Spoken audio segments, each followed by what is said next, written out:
할렐루야. 어제는 우리 교단의 가장 상징적인 학교인 총장님이 오셨죠? 예, 우리 박성규 총장님은 저하고도 이제 같은 교회 선후배 사이인데 참 좋은 분이 이번에 대학 총장이 되셔서 저로서도 얼마나 흐뭇하고 또 기대가 되고 감사한지 알 수가 없습니다. 근데 내일 오실 강사님도 총장님이세요. 한국 성서대학교 이제 3월부터 취임을 하시는 총장님이 오십니다.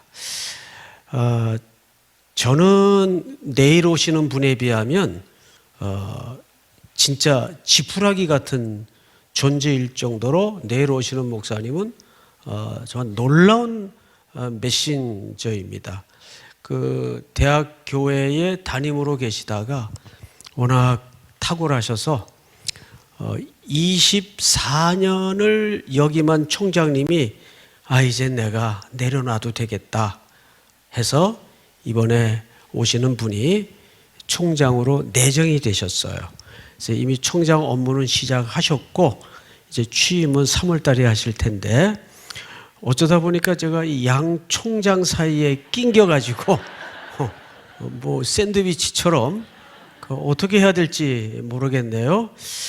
아까 우리 정 목사님이 제가 케냐에서 전화를 받았다고 했는데 저 내일 또 선교지로 출발을 해야 됩니다. 아침에 저희 삼일교회는 방금 여기 우리 기도하신 방 장로님이 그 강사 교회 비전까지 기도해 주셔서 처음 겪는 감격입니다. 저희 교회 모든 본질은 미셔널 처치예요. 미셔널 처치라는 것은 선교를 많이 하는 교회가 미셔널 처치가 아니에요. 미셔널 처치라고 할 때는 교회는 선교를 위해서 존재하는 교회여야 미셔널 처치입니다. 여러분 삼위 하나님을 보통 뭐라 그러죠? 트리니티라 그래요. 트리니티 들어보셨죠? 삼위 하나님을 트리니티라 그래요. 자, 삼위 하나님 할 때 이 삼위 하나님에 대해서 우리가 정확한 본질적 이해를 가져야 됩니다. 삼위 하나님은 첫 번째 서로 어떤 분인가 하면 서로 배려해 주시고 서로 사랑하시는 관계고 서로 존중하는 관계예요. 그러면 교회는 이 삼위 하나님의 토대에 세워진 교회라면 교회 첫 번째 잃어버리지 말아야 될 속성이 뭘까요? 서로 존중하고 배려하고 사랑하는 속성을 담는 것이 교회입니다. 맞죠, 여러분? 예. 그런데 성경은 그 삼위 하나님을 딱 한마디로 기가 막히게 정의한 본문이 있는데 하나님은 무엇이라? 그렇죠. 하나님은 사랑이시라. 그 삼위 하나님의 첫 번째 속성을 가장 잘 설명한 본질입니다. 그렇게 하나님이 사랑의 하나님이시다 보니까 요한복음 3장 16절에 하나님이 세상을 이처럼 어떻게 하사 사랑하사 독생자를 주셨어요. 성경에는 주셨다고 되어 있지만 하나님이 이 땅에 사망과 고통과 눈물 속에 절망 속에 던져져 있는 인생들을 사랑하셔서 그 아들 예수 그리스도를 어떻게 하셨죠? 보내셨어요. 그래서 하나님의 두 번째 본질이 뭐냐 하면 하나님은 보내시는 하나님이세요. 믿습니까? 그래서 교회는 130년 동안 우리 교회가 잘 먹고 잘 산다에 머무르거나 멈춰서는 안 돼요. 방금 기도 속에도 우리 김포제일교회 출발이 어떻게 출발이 됐습니까? 저 벽 안에 청년이 극동 조그만 나라 어디에 있는지도 모른 채 여러 달에 걸쳐 배를 타고 이곳에 던져져서 보내어져서 이 땅에 복음을 심고 의료기관을 설립하시고 학교를 세우고, 그것은 하나님의 사랑의 속성으로 그분들이 이 조그만 이름 모를 땅끝에 보내어졌기 때문입니다. 그러면 우리 김포지일교회가 130주년을 맞으면서 뭘 회복해야 될까요? 이 본질을 회복해야 돼요. 김포지일교회만 해도 이제 규모가 있는 교회인데, 그리고 우리 한국교회 아주 중요한 상징적인 교회인데, 기도를 제가 듣는데 이제 건축을 또 앞에 두고 있다 그래요. 여러분, 건축이라는 것은 단순히 공간이 오래됐고 공간이 모자라기 때문에 예? 깜짝이야. 공간이 넓고 공간이 모자라기 때문에 짓는 물리적인 개념으로만 멈춰서는 안 돼요. 여러분, 지금 이 주변은 어마어마한 변화가 진행되고 있습니다. 이거 우리가 눈으로 보잖아요. 그리고 김포지일교회만 해도 지금 어마어마한 젊은 세대들이 지금 유입이 되고 있는 걸로 알고 있어요. 그러면 단순히 공간을 준비하는 차원을 넘어서 그들을 어떻게 그리스도의 군대로 잘 훈련시켜서 다시 더 낮고 험한 복음이 필요하고 우리의 손길이 필요한 곳으로 보내어져야 될까? 그 미셔널 처치로서의 본질을 출발시키는 공간으로 준비가 돼야 됩니다. 믿습니까?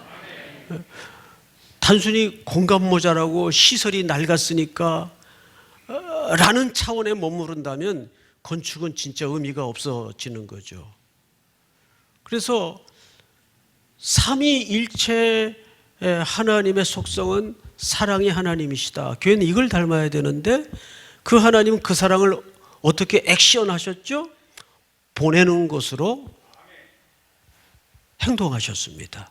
그래서 하나님이 교회 가시다가 이대로 두면 저 택한 백성들이 죽어가는데 그건 누가 가야 되겠는가? 그래서 성자 예수님이 이 땅에 보내어지신 거예요. 그 아드님은 아버지의 계획에 기쁘게 깊이 순종하셨고, 그렇죠? 자, 그런데 마지막 세 번째, 삼위 하나님의 속성 속에 닮아야 될 게 있어요. 그게 뭔지 아세요? 이 일을 하나님이 혼자서 할 수 있을까요? 없을까요? 혼자서 할 수 있죠. 전능하신 하나님인데. 그런데 하나님의 놀라운 속성 가운데 하나님은 언제나 사랑하는 사람과 이 역사를 같이 하고 싶어 하세요. 우리도 어디 이렇게 가다가 멋있는 데를 보거나 맛있는 음식을 경험하게 되면 제일 먼저 머릿속에 걸리는 사람이 누구예요? 좋아하고 사랑하는 사람에게 얘 꼭 한번 데려와야 되겠다. 얘 꼭 한번 옆집 아줌마 데려와야 되겠다. 그런 사람 없잖아요. 그 미친놈이지 그거. 우리 아내 꼭 여기 좀 우리 애들 꼭 좀 여기 한번 데려와서 같이 먹어야 되겠다. 이게 정상이거든요. 그렇잖아요. 그러니까 하나님은 이 일을 누구랑 같이 할까? 그래서 이 땅에 설립한 공동체가 뭐죠? 교회입니다. 그래서 하나님이 이 일을 같이 하고 싶은 거예요. 여러분, 교회 건축도 마찬가지예요. 하나님 돈 없어서 헌금하라 그럴까요? 여러분, 이걸 아셔야 돼요. 하나님이 무슨 일을 같이 하고 싶을 때는 어느 케냐에, 제가 케냐에 그때 사실 왜 갔다 왔냐 하면 케냐 북쪽에 가면 세계 최대 난민촌이 있어요. 20만 명이 철조망 안에서 수용소 생활을 해요. 거대한 도시예요. 거기서 조그만 양을 배급받아서 처절하게 먹고 사는데 더 기가 막힌 건 그걸 부러워하는 사람들이 있어요. 캠프 밖에 케냐 원주민들. 그 사람들은 UN 보호 아래 그래도 배급이나 받아서 먹고는 사는데 철조망 밖의 사람들은 그냥 알아서 살아야 돼요. 그런데 케냐 땅이 아프리카이다 보니까 풀 한 폭이 안 나고 300km를 병원을 가려고 걸어가다가 길바닥에서 죽는 이런 나라예요. 병원이 없으니까 딸을 고치기 위해서 아픈 딸 손을 잡고 걸어가다가 그냥 길바닥에서 죽는 거예요.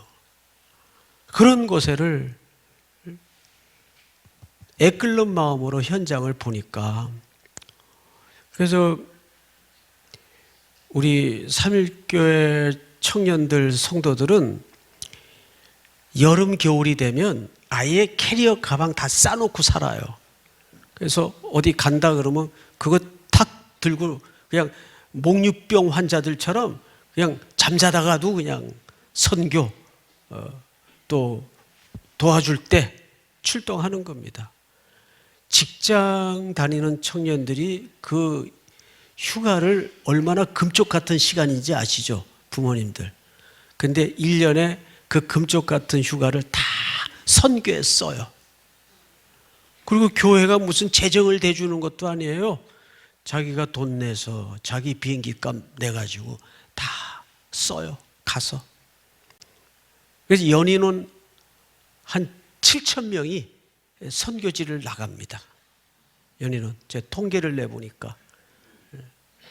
그러니까 많을 때는 그냥 저 청주공항에 내려가가지고 새벽에 버스 타고 한 20대 버스가 쭉 내려가서 그 비행기를 빌리는 비행기는 그 청주공항에서밖에는 뜨질 못한다 그래요.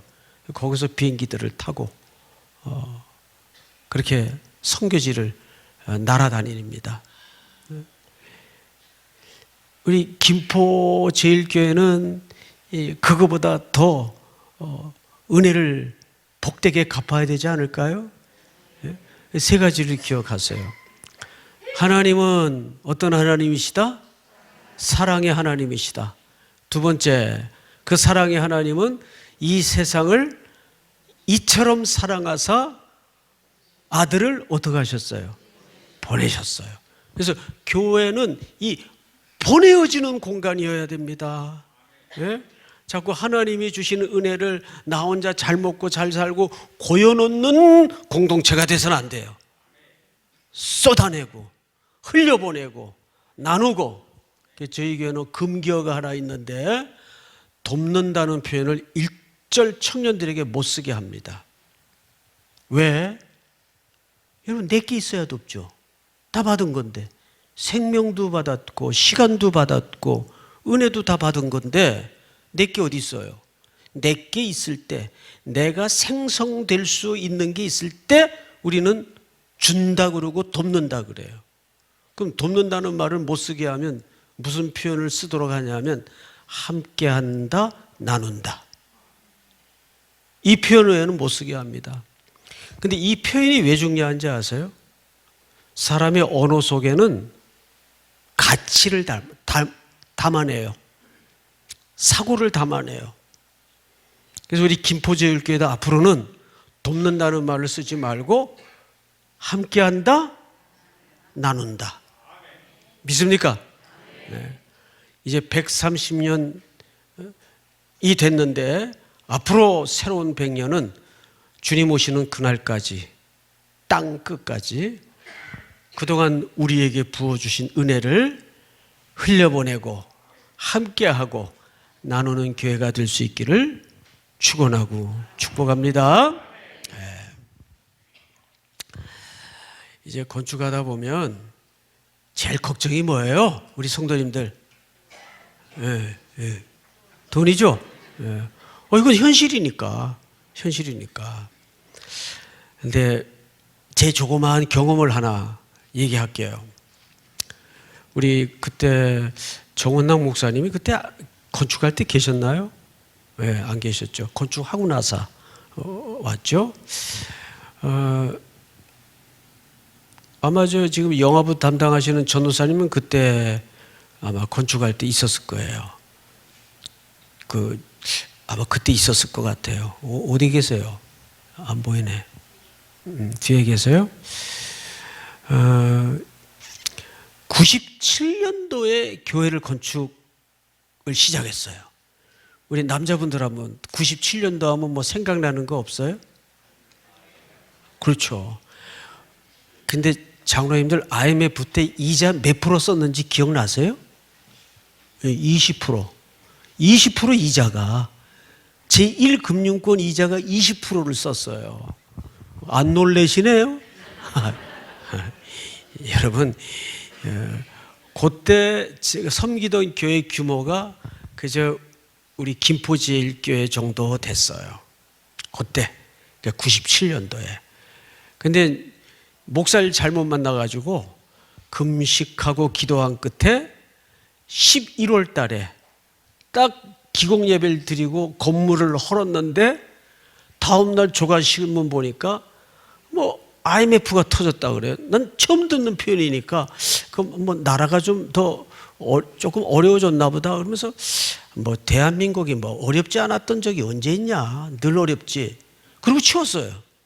근데 그게 국제 구제 금융을 받는 줄도 몰랐고 경제 주권이 빼앗기는 엄청난 사태인 줄 몰랐어요. 어느 국민이 그때 은행이 통폐합되고 무너질 줄 알았어요. 다음 날부터 넥타이 이렇게 맨 집사님들이 성도님들이 목양실 찾아와가지고 목사님 저 구조조정 당했어요. 나 그래서 뭐 좀 한데 어려운데 낮은 데로 보직이 변경되나 그 정도로 알았는데 그게 아니라 잘렸다는 얘기더라고요. 거리로 우리 아들 딸들이 남편들이 막 내몰리는데 아이고 이거 큰일 나구나. 그때 딱 요즘 말로 현타가 오는 거예요. 여러분 싼 게 15%, 웬만한 1금융권 이자가 20%예요. 그래서 한 달에 이자가 얼마씩 나갔는지 아세요? 한 달에 이자가 5,700만 원 나갔어요. 한 달에 이자만, 원금 말고. 근데 그 이자 한 달만 안 내보죠? 그때는 다음 달에 바로 원금 회수 들어옵니다. 그러니까 눈알이 안경 밖으로 나갔다 들어와도 내야 돼요. 이건 뭐 꼼짝 못 하는 거예요. 그런 때예요. 그런데 그 노량진이라는 데가 그 원래 그 움막집, 판자촌도 아니고 루빙 이렇게 이라 그래요. 그걸 기름 묻힌 종이 지붕 얹어가지고 이렇게 거적대기 들치고 들어가는 움막집이 빼곡이 있던 가난한 동네에 부자가 어디 있어요? 모아놓은 돈이 어디 있어요? 한 푼도 없었어요. 그런데 기적이 일어났어요. 돈 때문에 고생을 한 번도 안 해봤어요. 와, 누가 목돈을 냈나? 아니, 목돈 낼 사람이 없다니까요. 그때 제가 놀라운 기적을 경험했어요. 오늘 오신 분들에게만 이 비밀을 가르쳐 드릴 테니까 특별히 이 줄 잘 들으세요. 이 줄. 어디 가서 얘기하지 마시고 은행에 가서 이자만 내면 막 갖다 쓰라 그래요. 진짜 한번 해봐요. 막 갖다 쓰라 그래요. 그래서 막 갖다 썼어요. 그러다 보니까 이자가 한 달에 5,700만 원씩 나가더라고요.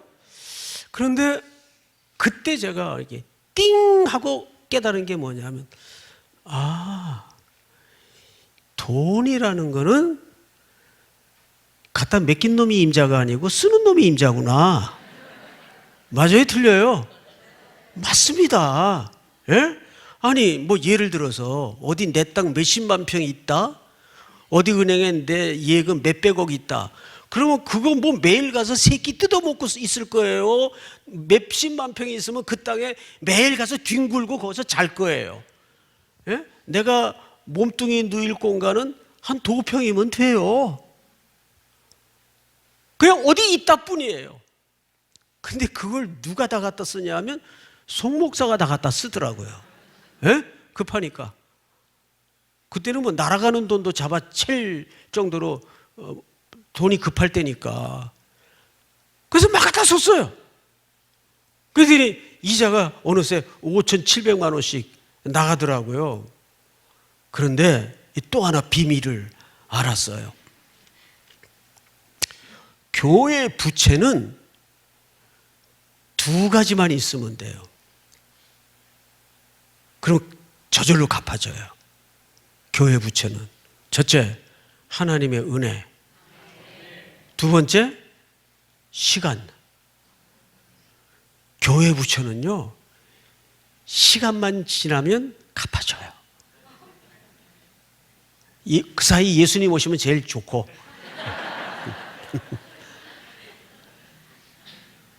저희도 엊그제 350억짜리 학교를 하나 인수를 했어요. 조그마한 학교를. 그래서 350억짜리에다가 사인을 하는데 이거 350억 사인한 손이에요. 네? 손이 덜덜 떨리더라고요. 다음 달 말까지 이제 100억 중도금 들어가야 돼요. 그리고 이제 잔금 5월 말까지 215억이 들어가야 돼요. 근데 하나도 겁 안 나요. 왜냐하면 교회가 커서가 아니에요. 교회 빚을 저도 웬만큼 지어봤거든요. 건축도 IMF 때 해보고. 근데 하나님의 은혜만 머물러 있으면 교회 빚은 시간이 가면 갚아져요. 걱정하지 마세요. 야, 이거 어떡하나. 아니요. 걱정하지 마세요. 할렐루야. 자, 오늘 이어서 이제 본문으로 들어갈 텐데, 어제 박성규 총장님이 딱 1시간만 설교하고 가셨다면서요. 저도 그렇게 끝내고 가려고 그러니까 지금 이제 30분 조금 넘게 남았네요. 뭐 모르죠. 설교가 끝나야 끝나는 거지 뭐. 자, 오늘 이 본문은 워낙 잘 알려진 본문이에요. 그래서 선입관을 갖고 있어요. 그걸 이제 보통 우리가 프레컨셉이라고 하는데, 이 시대에, 이 시점에, 이 상황에 왜 하나님이 이 본문을 우리에게 들려주시는 걸까를 집중할 수 있었으면 좋겠습니다. 여러분들이 지금까지 들었던 얘기, 들었던 해석 다 내려놓고 오늘 이 밤에 내게 뭘 원하시는가? 우리 교회에 뭐가 필요하게 이 말씀을 들려주시는가? 오늘 말씀의 제목이 뭐죠? 2번째 기적입니다. 아까 정운락 목사님은 제목을 이렇게 받아들고 그랬대요. 아, 목사님 2번째 오시니까 2번째 기적을 2번째 기적이 있기를 바랍니다. 자, 여기 물 위를 걸어보신 분 계세요? 물 위를 걸을 수 없죠, 우리가. 자, 그런데 첫 절을 보세요. 예수께서 즉시, 여기 즉시라는 말이 전체 문장 중에 3번 등장을 합니다. 즉시, 또 볼까요? 27절, 예수께서 즉시, 또 31절, 예수께서 즉시. 이 즉시라는 말은 immediately, 다시 말해서 막, 긴박하게, 그런 의미가 아닙니다. 여기서 말하는 즉시라는 것은 원문을 보면 정확하게 이런 의미예요. 따라서 합니다. 하나님의 아름다운 시간.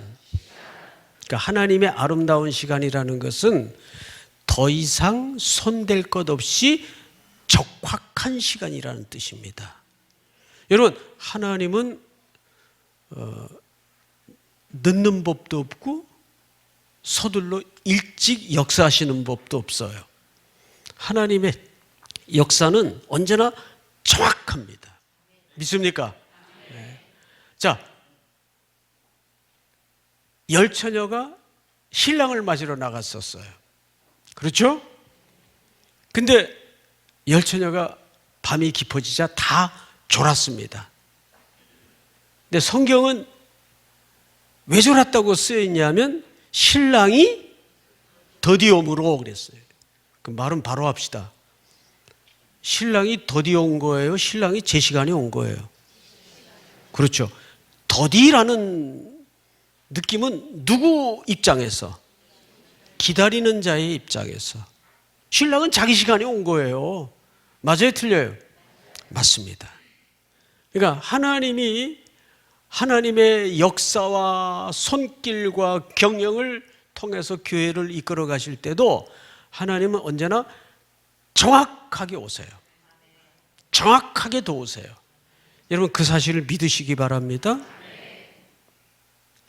누가 급할 뿐이죠? 우리가 답답하고 우리가 급할 뿐이에요. 자, 즉시라는 말은 그런 의미인데 여기 전부 누구의 액션과 연결되어 있죠? 예수께서. 맞습니까? 자, 첫 절. 예수께서 즉시 제자들을 재촉하사 자기가 무리를 보내는 동안에 배를 타고 앞서 건너편으로 가게 하시고, 앞을 보십시다. 요 문맥의 상황을 좀 이해하셔야 될 텐데, 앞에 어떤 일이 있었는가 하면 예수님이 들판에 허기져 버려지듯 널려져 있는 백성들을 보시고 마음이 아프셨어요. 아, 이걸 어떻게 먹여야 될 텐데 해서 물고기 2마리와 보리떡 5개로 수많은 사람들을 먹이셨어요. 그러자 백성들이 돌변합니다. 아, 이 사람이다. 이 사람이야말로 우리의 허기와 우리의 눈물과 우리의 이 공고함을 해결해 줄 수 있는 분이다 하고 예수님께 정치적 메시아로 옹립하기 위해서 달려들기 시작했습니다. 항상 지도자는 자기를 향하여 박수를 치고 연호하는 일에 대해서 경계심을 가져야 돼요. 그래서 교회는 항상 3가지 중에 오늘 2가지만 얘기할 텐데 조심해야 될 게 뭐냐면 첫째, 사람의 영향력이 자리 잡는 걸 조심해야 돼요.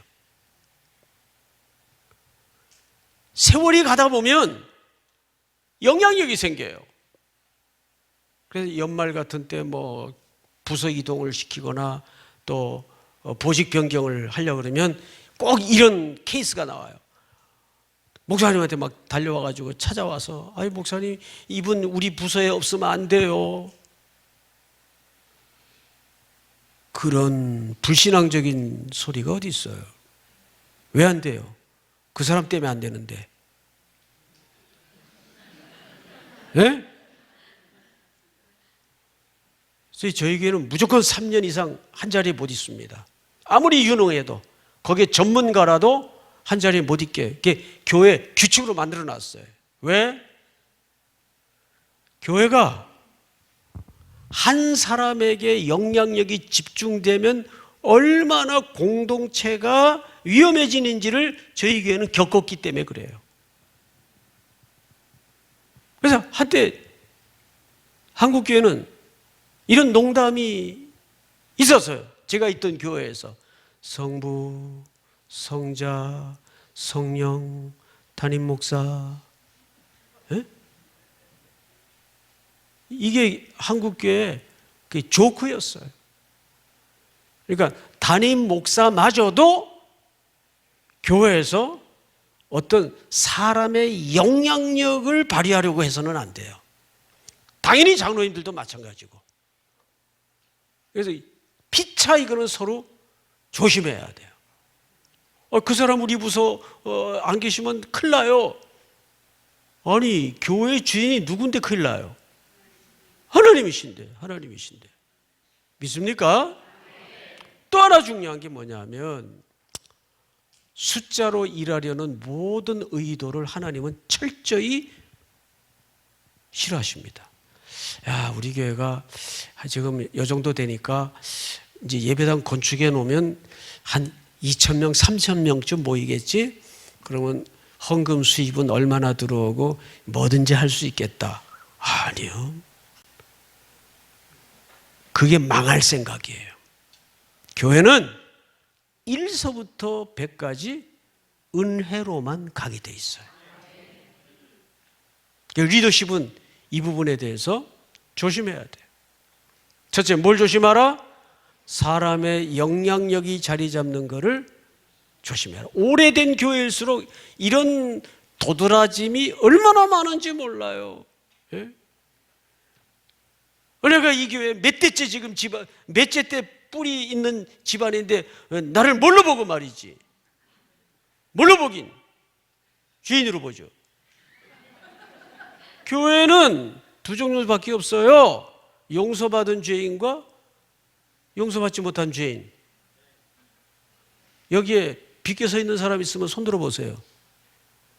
나서부터 마찬가지예요. 우리 인생은 은혜, 어쩌다 얻어 걸린 거예요. 내가 뭐 목사가 될 만한 자격이 있거나 조건이 있는 사람이 아니잖아요. 그걸 늘 우리는 본질상 잊고 살아요.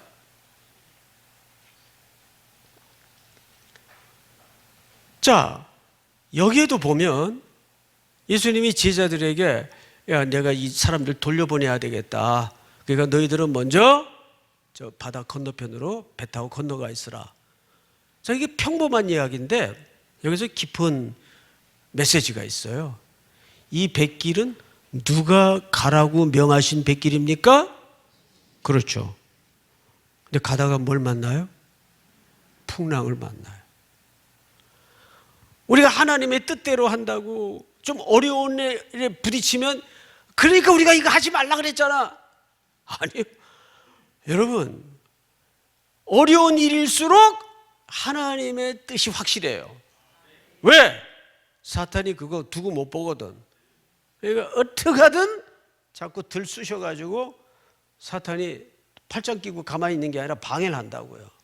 그래서 반대에 부딪히고 경랑에 일이 거슬릴수록 우리는 하나님의 뜻이 맞구나. 시선을 바꿔야 돼요. 믿습니까? 네? 제가 3.1교회로 오는데 그렇게 매일 전화해서 반대하는 사람이 있었어요. 뭐 그 반대하는 이유도 말도 안 되는 반대를 해요. 5가지를 자기가 막 만들어가지고. 그래서 청빙위원회에서 알았대요. 이분 확실한 분이다. 이렇게 1년 가까이를 반대하는 걸로 봐서 이거 확실하다. 참 놀라운 청년들이죠. 그래서 알았대요. 네. 그러니까 하나님의 계획이라고 해서 명령이라고 해서 뜻이라고 해서 풍랑이 없는 게 아니에요. 가다가 풍랑을 만나죠.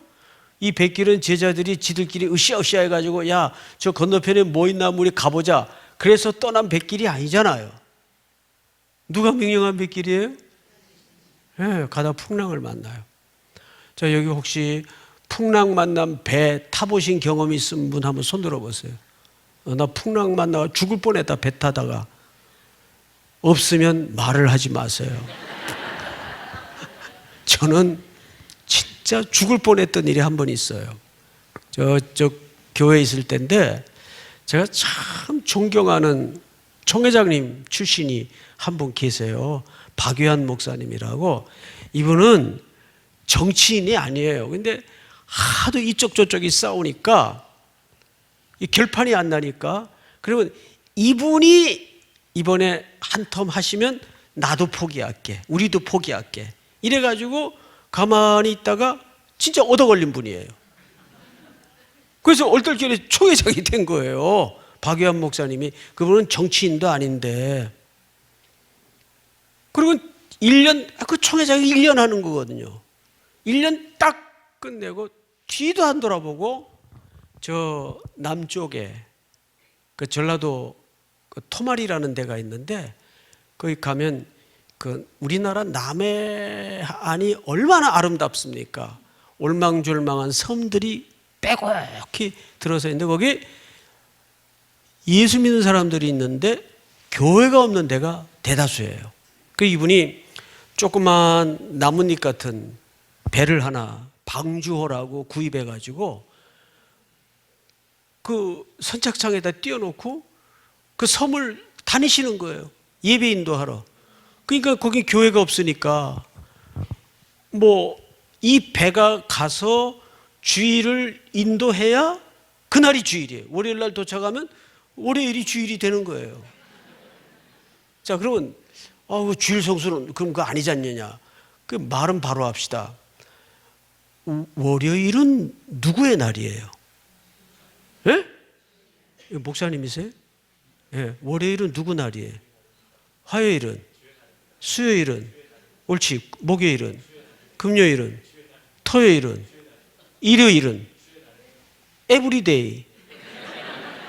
에브리데이? 그렇죠. 월요일은 내 날이에요? 그러니까 그런 섬은 이 배가 예배 인도하러 들어가야 그날이 주일이에요. 한번 전화를 주셨어요. 저를 보고. 그 아들하고 저하고 이제 학교 동기니까 뭐 제가 너무 존경하고 따랐던 목사님이라 목사님 웬일이세요?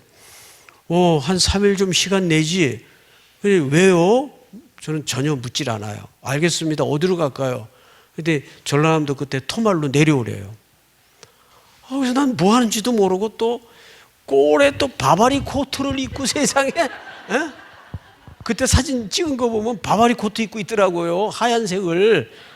그리고 이제 그때 제가 무쏘라는 SUV를 타고 다녔어요. 그 차를 끌고 내려갔어요. 그랬더니 그 선착장이에요. 토말이라는 데가. 그 배를 타래요. 그래서 이제 어리둥절해가지고 바바리 코트 입고 배를 탔어요. 세상에. 그리고는 이제 마삭도라는 섬에 전도하러 가져요. 예배도 인도할 겸 전도하러 가져요. 알겠다고 그러고 선장하고 목사님하고 저하고 셋이 타고 이제 배가 거울 위를 미끄러지듯 쭉 가는데 그 바다가 참 이상합니다. 처음에 출발할 때는 날도 쨍쨍하고 기후도 온화했어요. 그런데 가다가 갑자기 스물스물 바람이 살랑살랑 불기 시작하더니 검은 구름이 막 몰려와요. 그러더니 어두컴컴해지더니 그때부터 바람이 불면서 비를 때리기 시작하는데 우와, 파도가 치는 거예요. 그게 뭐 나뭇잎 같은 배가 추나요, 그거? 그러니까 파도가 이렇게 치면은 배가 파도 끝에 이렇게 서요. 이런 배 타봤어요? 안 타봤으면 얘기를 하지 마세요. 내가 너무 혼이 나가지고 이러다 죽는구나. 그러니까 이 목사님도 이제 워낙 백길에 익숙한 분이지만 당황하셔가지고 선장한테 선장 그 엔진 끄게 그러더라고요. 그래서 엔진까지 끄면 어떡하려고 했더니 이때는 배의 동력을 끄든지 파도가 멈추든지 해서 동력이 하나이어야 배가 안 뒤집어진대요. 동력이 두 개가 엉키면 배가 바로 뒤집어진답니다. 그러니까 하도 백길을 오래 다니시니까 그걸 아시는 거예요. 그리고 송 목사는 배 밑에 들어가 있게. 그래서 저는 졸지에 요나가 돼가지고 아유 살려달라고. 그래서 세상에 그 잠깐이면 갈 백길을 6시간을 헤매다가 바다 위에서 마삭도에 도착을 해가지고 누구네 집인지도 모르는데 그 툇마루에 자빠져가지고 다 토해내고 혼이 났어요. 그리고 이제 예배 인도하고 그 몇 가정 되지도 않으니까 이 집 저 집 좀 전도하고 나와서 3일 만에 서울 집에 도착을 하니까 아파트 문을 열고 이렇게 들어가는데 아내가 당신 얼굴이 왜 이러냐요. 몰라. 나중에 얘기할게. 그 휴유증이 한 달 가더라고요. 너무 얼이 빠져가지고 너무 혼이 나서 수영도 못하고 워낙 물을 또 무서워하는 데다가 세상에 이 풍랑 만난 배를 그 지경을 한번 겪고 나니까 얼마나 정신이 나가는지 그 제자들이 얼마나 무서웠겠어요. 풍랑을 만난 거예요. 자, 그런데 성경을 잘 보시면 이렇게 되어 있습니다. 배가 이미 24절 육지에서 술이나 떠나서 바람이 거스름으로 물결로 말미암아 뭘 당하더라. 자, 다시 한번 정리합니다. 이 뱃길은 누가 명령하신 뱃길이죠? 네, 예수님이 명령하신 뱃길인데 고난이 있어요. 참, 이런 건 너무 많이 봐요. 세상의 모든 좋은 직장, 부귀영화 다 포기하고 주님 명령 하나 쫓아서 선교지 갔는데 자식 행방불명되고 병 걸리고 아내 사별하고 이러고 돌아오는 선교사들 이해가 잘 될까요? 안 되죠. 강도 만나서 끔찍한 일을 겪고 이런 선교지에 워낙 선교지 자체가 고난의 현장이니까 얼마나 상상할 수 없는 끔찍한 일들을 선교사님들이 많이 겪는지 아세요? 고난을 당하더라. 그러니까 지금 여러분들 가운데에도 이런 아이러니에 마주친 사람들이 분명히 있을 거예요. 왜 이러시나? 자, 그런데 다음 절을 한번 봅시다. 25절. 밤사경에, 밤사경은 새벽과 칠흑 같은 어두움이 교차되는 가장 어두운 시간이에요. 밤사경에 예수께서 바다 위로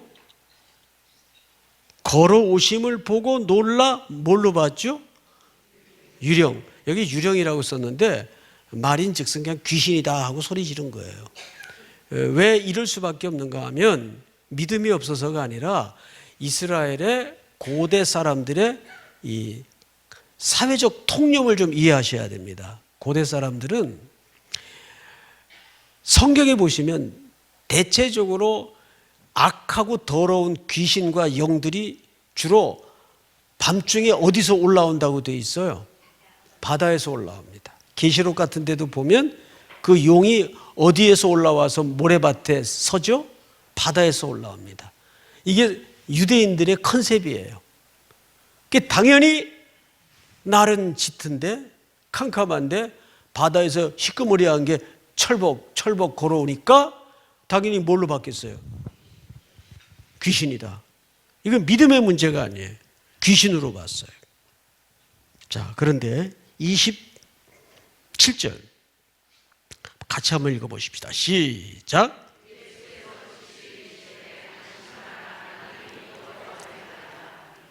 자, 앞을 보세요.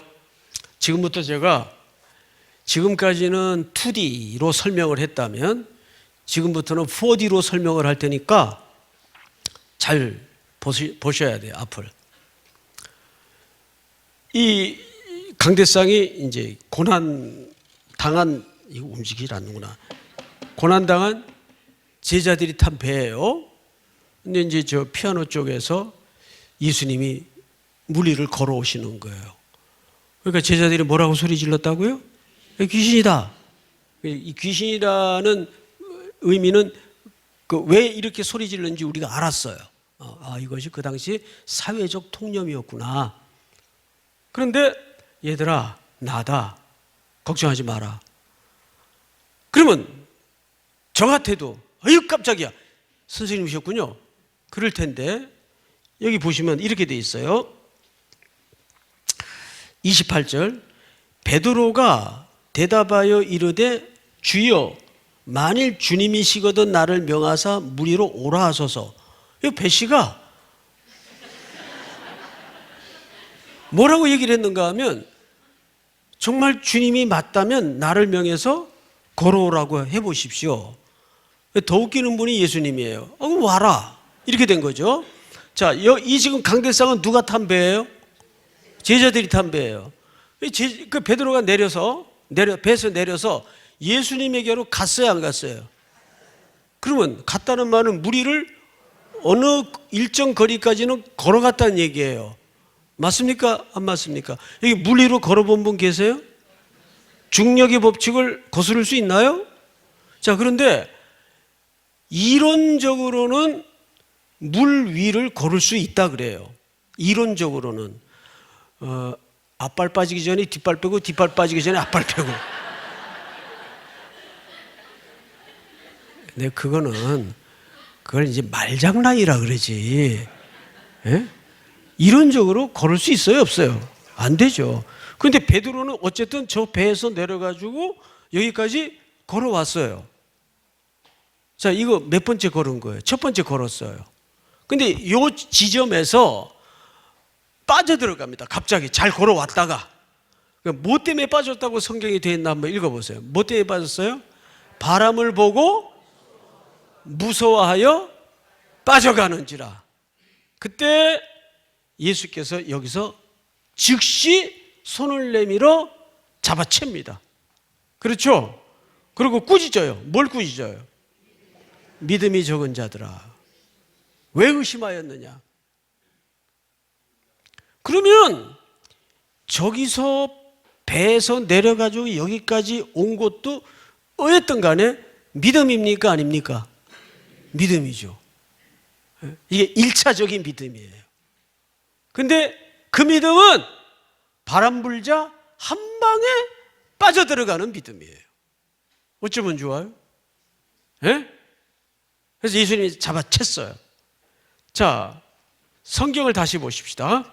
몇 절을 보시냐 하면 29절 오라 하시니 베드로가 배에서 내려 물 위로 걸어서 예수께로 가되 바람을 보고 무서워 빠져가는지라. 자, 그러니까 베드로가 빠진 원인이 뭡니까? 갑자기 바람이 분 거예요. 근데 사실 이 바람은 갑자기 분 게 아니거든요. 풍랑이 있었다는 것은 계속 바람은 불고 있었다는 얘기예요. 근데 바람이 부는 속에서도 잘 걸어가다가 갑자기 이 바람이 현실이 확 인식을 덮기 시작한 거예요. 그에 빠져들어갑니다. 그 다음 절을 한번 같이 읽어볼까요? 그 다음 절 시작.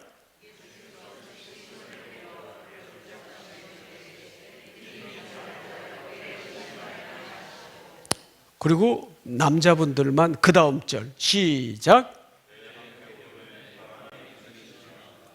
자, 절 보세요. 배에 함께 오름에 바람이 그쳤다라고 돼 있어요.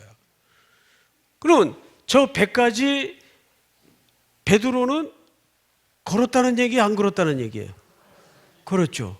그러고 보니까 베드로는 빠진 자리에서 잡아채임을 당해가지고 배까지 걸었다는 것은 몇 번 걸은 겁니까? 그렇죠. 2번 걸은 거예요. 그러니까 우리는 글만 봐서는 안 돼요. 이 글과 글 사이에 담아져 있는 그림을 봐야 돼요. 야, 다시 이게 뭔 소리인지 못 알아들어요? 베드로는 물 위를 결국 몇 번 걸었어요? 2번 걸었어요. 근데 2번째는 안 빠졌어요. 남자분들만 대답해 보세요. 읽으셨으니까. 2번째는 왜 안 빠졌어요? 예? 뭐 자꾸 웅성웅성하지 마시고 정확하게. 2번째는 우리 목사님 사진만 찍지 말고 왜 안 빠졌어요? 근데 그렇게 대답할 줄 알았어요. 그냥 예수님 갖다 붙이면 다 정답이에요? 예? 아주 믿음이 좋으신데 목사님 잘생기셨어요. 네. 예, 틀린 답이 아니죠. 맞는데 예수님이 함께 하셨기 때문이다. 진짜 쌀로 밥 짓는 얘기 하지 마시고, 그러니까 뻔한 얘기 하지 마시고, 대부분 물어보면 100% 다 그렇게 대답해요, 사실은. 근데 잘 다시 생각해 보세요. 여기서 저기까지 왜 안 빠졌을까? 우리 목사님은 예수님이 함께 하셨기 때문이다. 틀린 답은 아닌데 적확한 답은 아니에요. 여기에 두 번 걸은 게 두 번째 기적이 아니에요. 진짜 두 번째 기적을 지금부터 말씀을 드리겠습니다. 몇 절을 다시 보시냐면 이렇게 돼 있어요. 30절 잘 보세요. 바람을 보고 무서워 빠져가는지라 소리질러 이르되, 따라서 합니다. 주여 나를 구원하소서. 이제 전부 앞을 보세요. 여러분, 피조물이 창조주 하나님께 가장 본질적 태도는 이 고백이 있어야 됩니다. 이 말은 우리식으로 환치를 시키자면 이런 뜻이죠. 아버지, 나 좀 살려주세요. 여러분, 이 고백만큼 더 본질적 고백이 있나요, 피조물이? 예? 그 창조주 하나님 앞에 무슨 체면이고 나발이고 필요해요. 아버지, 나 좀 살려주세요. 아버지, 우리 아이 어떻게 해요?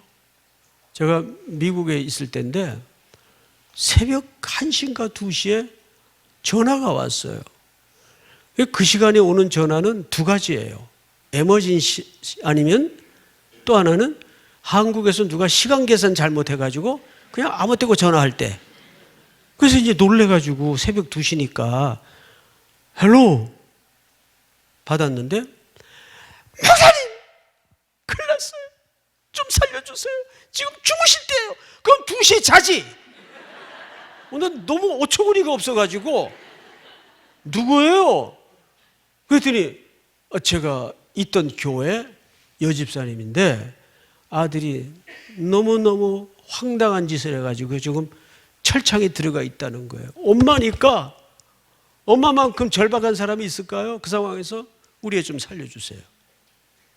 그 듣고 보니까 애가 큰 사고를 쳤어요. 큰 사고를 쳤어요. 일어나서 같이 전화통 붙들고 기도를 했네요. 난 그 새벽을 잊을 수가 없어요. 지금 잘 때냐고. 참, 새벽 2시에.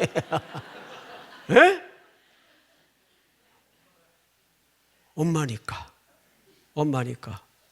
여러분, 여기서 주여 나를 구원하소서라는 말은 피조물이 창조주 하나님께 올려드릴 수 있는 최고의 언어입니다.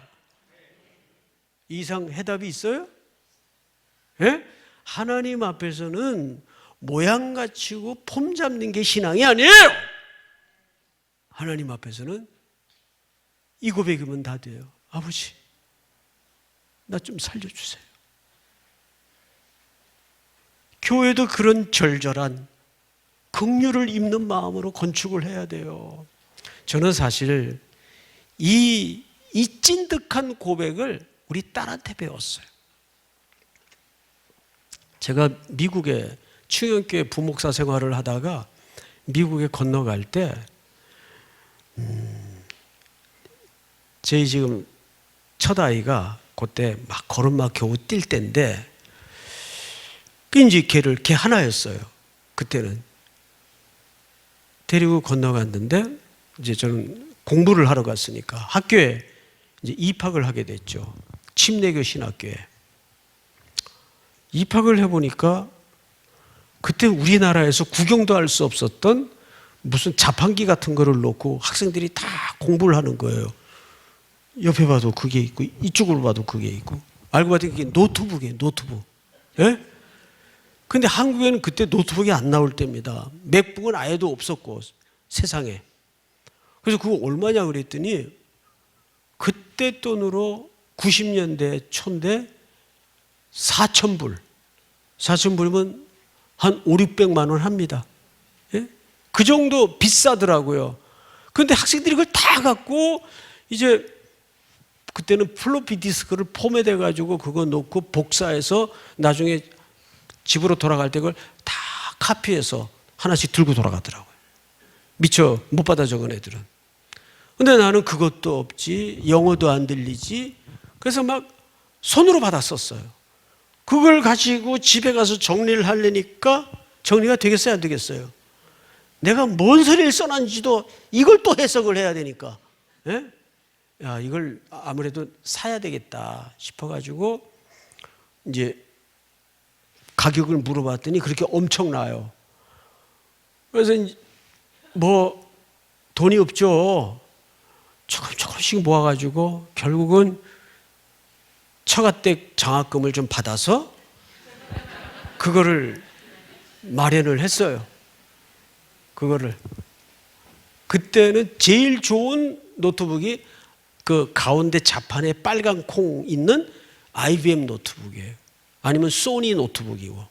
근데 소니는 더 비싸고, 그 IBM 거를 이제 학생 할인으로 4,000불에 사가지고 그걸 보물단지 모시듯 보자기에 싸가지고 집에 왔다가 정리하고 또 학교 가서 차에다 모시고 또 수업 시간에 공부를 하고 이러고 이제 학기를 넘어갔어요. 이제 한 학기, 논문 학기가 남았는데 거기에 5학기 수업 자료, 이제 논문 자료, 그때는 백업 개념이 없어가지고 다 때려 넣었어요, 거기다가. 그리고 한 날은 이제 집에 와서 책상 위에다가 이렇게 노트북을 펼쳐놓고 이제 화장실을 잠깐 갔다 왔는데, 화장실 갔다 온 게 뭐 몇 시간 걸려요? 한 2, 3분 이내에 갔다 오는 거죠. 근데 그 사이에 이 아이가 그 의자를 밟고 책상에 올라 앉아가지고 자판기 위에서 시원하게 싸놓은 거예요. 저는 그때 그 아찔했던 충격이 얘기할 때마다 쩌릿쩌릿하게 와요. 너무 놀래가지고 일단 애를 카펫에다가 내려놓고 노트북을 거꾸로 들었더니 하염없이 쏟아지는 거예요. 그 염분기 가득 먹은 자판이 버튼을 누르니까 그냥 블랙아웃 된 거예요. 작동이 안 돼요. 하늘이 노래지는데 논문 자료, 수업 내용, 그게 다 먹어버린 거예요. 세상에. 2년 반 거를. 얘는 지금 아빠가 왜 저러나 하고 주저앉아가지고 아빠를 이렇게 멀뚱멀뚱 쳐다보고 있고, 컴퓨터는 아예 나가버렸고. 그래서 제가 얘 앞에 마주 앉아가지고 고래고래, 저는 그때도 딸 바보였지만 지금도 딸 바보거든요. 딸을 너무 이뻐해요. 또 이쁘게 생겼고. 네? 저 거짓말이 아니에요. 목사님한테 물어보세요. 근데 아직도 싱글이에요. 아직도. 근데 임자 있으면 한번 소식 주세요. 막 소리를 질러서 너 여기 뭐가 들어있는지 알아? 이게 얼마짜리인지 알아? 걔가 뭘 알아요? 네? 놀래가지고 얘도 아빠를 이렇게 멀뚱히 쳐다보고 있다가 아빠가 막 소리를 지르니까, 왜 애기들 그 울기 전에 이마 여기 미간 빨개지는 거 아세요? 예? 여기가 빨개지더라고요. 그러더니 이렇게 했더니 드디어 왕 터졌어요. 터져버렸어요. 저는 그 다음 얘 행동에 너무 놀랐어요. 왕 터지더니 지 엄마는 벌써 사태 파악하고 문 닫아 걸고 방에서 안 나오고, 응? 당연히 엄마한테 달려갈 줄 알았어요. 얘가 울면서. 그랬더니 왕 터지면서 아빠 품으로 아빠 하고 달려들더라고요. 아빠 하고. 그래서 제가 저리가 이게 집이야! 그랬겠어! 그때야 내 정신이 돌아와가지고 아이고 놀랬구나. 미안해. 됐어. 아빠가 너무 정신이 나가서 그랬어. 울지 마, 울지 마. 됐어, 됐어.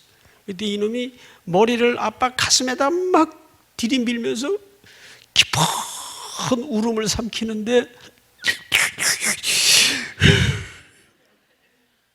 우는데 여기가 알이 오는데 그렇지 천하 무슨 짓을 했어도 아빠한테 오면 되지. 아빠한테 달려들면 되지. 그게 뭐죠?